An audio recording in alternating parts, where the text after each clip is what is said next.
Hey, this is my first time coming, seeing one of your videos. One of my subscribers did a video response to you, and I just kind of followed it. Good question. And excuse the look, I did a makeup contest, and under normal circumstances, I would not be looking like a purple, I don't know what. So, anywho, getting to the question about seed falling, the whole bit about birth control and all of that. I have a question to that, I have an answer on how I feel, and then a question. Since when do the people in the church, you know, um, I ain't gonna say since when they've been doing this, feel like they can speak on somebody else's, you know what I'm saying, what they doing as far as like their fertility and this and that and other, and they, you know what I'm saying, their protection or whatever the case may be, which I know the church has been saying this for a long time, namely the Catholic Church, that, um, birth control is just out of the question. But my question is this. What about, okay, I'm married. I'm a married woman with breast cancer. Now, I have the kind that feeds off of hormones. And so it just would not be good for me or a baby for me to get pregnant. So, what would the church say about that? What would the church say about that? Is that an instance where I can say, well, I need to either do a tubal ligation or whatever the case may be, a birth control condom or whatever? Now, I did say I am married, and I am married, was married before God. So, what does a person like myself do in that situation? You know what I'm saying? Um, is it okay for me to use a contraceptive? Whatever, I said it wrong. Or should I just take a chance on having a sick baby and possibly, you know what I'm saying, dying trying to bring this baby here? And then the baby don't have no mama or whatever. What amazes me is, and I have faith, and I so believe in the Lord, and I know that Jesus died on Calvary for me as well.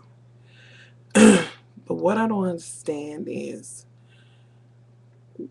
why the church feels as if they should speak on other people's bodies. Womb being, you know what I'm saying, one of the main things, because one of the other questions is, should you have an abortion, and you shouldn't have the right to do that, blah, blah, blah, that whole bit. You know what I'm saying, I don't believe they have the right to. And when I say church, I do not mean the actual church. I don't, you know what I'm saying, I'm speaking on the building church, the folks that go to the building, the deacons and all that, and Sister Hattie Mae and all of them. That's the church I'm talking about, not the church, the members of the body of Christ, Christ being the head. That is my understanding of the Christian church. I'm talking about that building, with the deacons and all of that, and Sister Hattie Mae and the usher board, which I'm still looking for usher board in the Bible right now. And if anybody can tell me what that is, hit me up, let me know. I'm speaking on them. Since when can they control, you know what I'm saying, my womb, or speak on, whether I want to have children or whatever? And I know that it's not necessarily that you giving your opinion. This is a wonderful question. I went back and looked at a couple of your videos, and I absolutely love your channel. I absolutely do. So, new subby. But that has always been a problem. Just the other day, I was reading here, and I'm in Kentucky. And I was reading where they passed a bill that if a woman wants an abortion, they have to have an ultrasound. But they have to have an ultrasound, but they don't have to look. You know what I mean?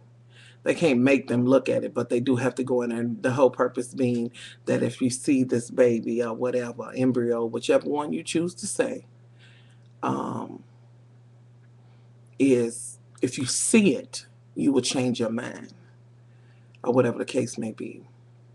And I thought, okay. And I had my baby. I have a set of twins. They're 20 years old. I had mine. And to be quite honest, my mother posed the question to me. She went and picked up my aunt, and she said, if you want to have an abortion, I will pay for it. You can. And what does that say? Yes. Much love. Made a mistake. Well, I ain't going to say a mistake. I love the mistake I made was having premarital sex. I did it, but I have two beautiful children, and you learn from that mistake. I'm married now. Yes, I'm married now. And immediately I said, no, I'll keep my baby. At that time, I thought it was just one baby, but it was two. And my mother, she gave me that option because she knew I wanted to go to college and blah blah blah and do all of these things. needless, needless to say, I did get to do things that I wanted to do. It was just a little bit tougher. But my aunt was like, "No, she gonna make a hard bed. You gotta lie in it. She gonna have that baby." But I already made up my mind I was gonna do that. So I was like, "Okay, I'm gonna do that." And I know it went off into something else, but for some reason, I feel like that kind of ties into that question. And I won't forget. Well, another time I went where I go to the OB, you know, go to the lady doctor. On one side, there's the OBGYN, and on the other side, there is the abortion clinic. How ironic. And I remember one time I went, honey, my baby's is something like 16 years old. And I went in there, and it was like all these people was outside. We got out the car. All these people was outside picking this and that and other, blah, blah, blah. You know what I'm saying? Like they was all over you. And most of those people out there, as hateful as they were the building church people. Don't do that. We so and so and so and so. The whole bit. And at one point they was like getting angry, and I wasn't saying nothing to them because I'm looking to make sure that they ain't put their hands on my mama, because she's the one who went with me because I was getting ready to act a complete and utter fool. So I didn't say nothing. I'm like, oh, what are these people doing? I'm watching. So apparently they thought I was going to the abortion side. I mean, these people walked from the car door to the thing, this church, and oh Lord, and doing, the whole bit. And one person said, was saying, you don't have premarital sex, this and that and other. I'm looking at my time and so and so and this and that and other and blah blah blah. And then one other person said you could have used a contraceptive, use some kind of protection. And then somebody else said, no, you don't do that because you're supposed to wait until you get married, da da da da da. And I was like, honey, baby, I'm already married. I'm here to go get my yearly exam. Once, you know what I'm saying, we got halfway, to the door, whatever. But they was like, the church folks. I mean, the church building folks, these folks was going off. One about whether you should be using birth control, you shouldn't have sex until you get married. I don't care what the situation is, you should still have, you know what I'm saying, your seed or whatever, blah blah blah blah blah. And I'm like, whatever. Y'all need to stop trying to control other people's wombs. So in my opinion, you know what I'm saying? Stay out of my womb area. So if I want to have, if I want to use birth control, I will. You know what I'm saying? I have to. I have breast cancer. So in that instance, is it okay for me? That's my question to you, my sister, and the building church people. So much love, and I'm out of here. Bye.